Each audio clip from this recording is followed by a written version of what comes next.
souvenez de Gédéon, cet homme que Dieu a choisi? Il est devenu un juge, c'est-à-dire un chef. Et son histoire racontée dans le livre des juges continue.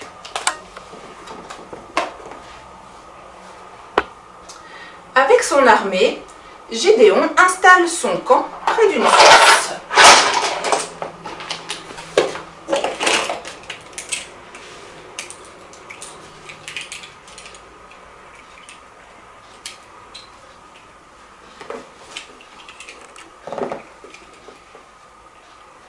Ils sont très nombreux, 32 000 hommes. Les Madianites se trouvent un peu plus au nord, au bas d'une colline.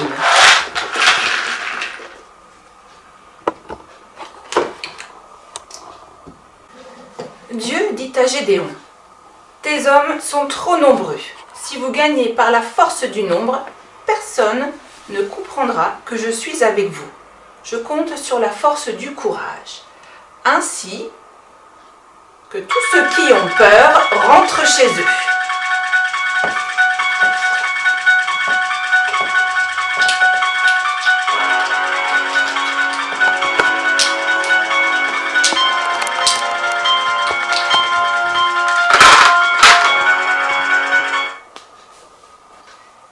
Il y a 22 000 hommes qui s'en vont. Wow, attendez, il faut que je calcule.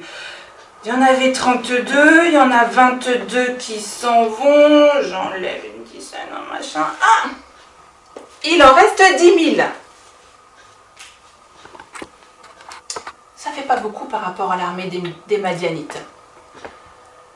Pourtant, Dieu ajoute, ils sont encore trop nombreux. Fais-les descendre au bord de l'eau. Je vais choisir ce dont j'ai besoin.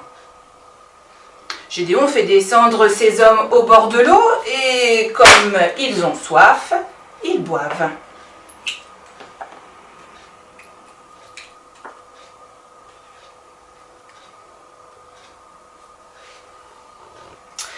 Dieu dit, ceux qui se mettent à genoux, renvoie-les chez eux. Ceux qui ont pris l'eau dans leurs mains et lapent l'eau comme des chiens, garde-les pour combattre. Moi, Dédé, je trouve ça un peu mystérieux. Que voulait-il? Prendre les hommes les plus rapides ou ceux qui restent debout? On ne connaît pas tout de Dieu et de ses décisions. Cela reste un mystère.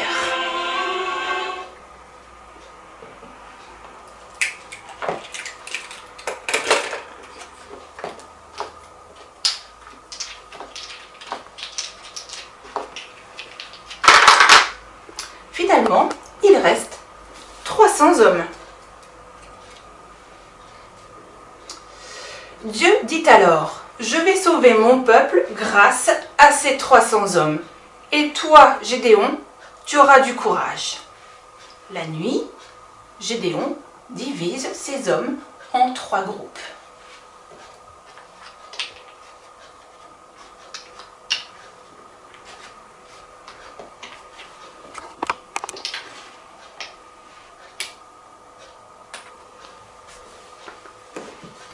Si je compte bien, ça fait 100 hommes par groupe.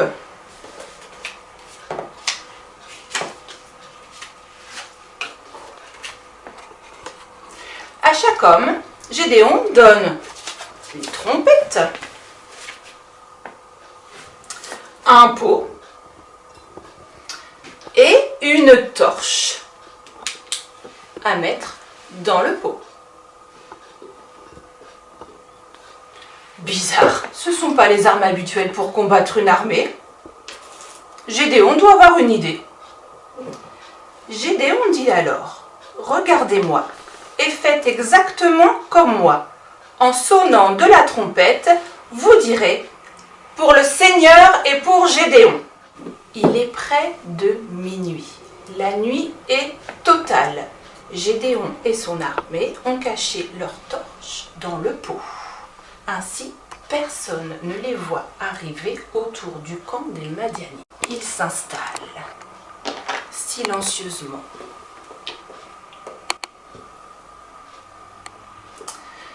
Le premier groupe arrive près du camp. Ils sonnent de la trompette. Ils cassent leur peau. Tout devient lumineux. Les deux autres groupes font de même.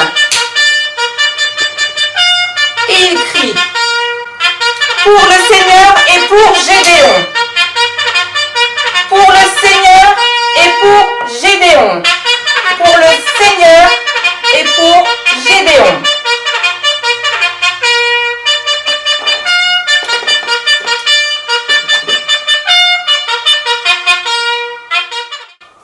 Ils se tiennent debout tout autour du camp, chacun à sa place.